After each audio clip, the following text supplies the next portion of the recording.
Now that we have our enemy exploding properly, let's go ahead and set up the player explosion. So it's very similar to what we just did before. Let's open up the explosion folder. Let's grab the first frame, drag it into the hierarchy, rename it to explosion, because this is just a generic explosion. We'll use this for our player, and we'll also use it for an asteroid that we're going to destroy later. So we're going to rename it to explosion, set the sorting layer to foreground. Let's go ahead and select it, open up the animation view, hit create, and we're going to go ahead and create a new animation. We're going to call this explosion, and let's go ahead and put it inside our animations folder.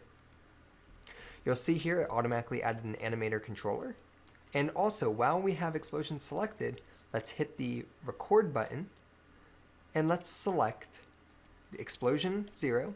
And actually, I don't believe you have to hit the record button. I believe you can actually automatically just drag these in without recording. Recording allows you to do things like, for instance, I can record the explosion movements. You'll see here, as I moved it, it created a keyframe. So that's really what that's for. We're not interested in doing any of that. I just want to drag in all 0 through 157 frames. So just drag it in here and make sure it is selected. Whoops, sorry, it's like lagging here for me. So here we go. And actually, you know what, guys? Oh no, it doesn't. Okay, yeah, I didn't think so. Sorry about that. It sort of lagged on me. Drag 157 frames into the animation view, if it lets you. Here we go. Okay, so once you do that, you'll get this again, and you'll go ahead and you'll sample it, and you'll see here that we have a beautiful effect just for our player. And what I want you guys to do is go ahead and stop playing, save your scene. You can hop back over to the game view. Let's turn this explosion into a prefab, just like this.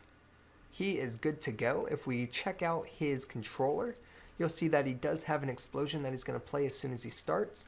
Delete the explosion from your hierarchy. Make sure you apply the prefab. And now let's go ahead and set up the player.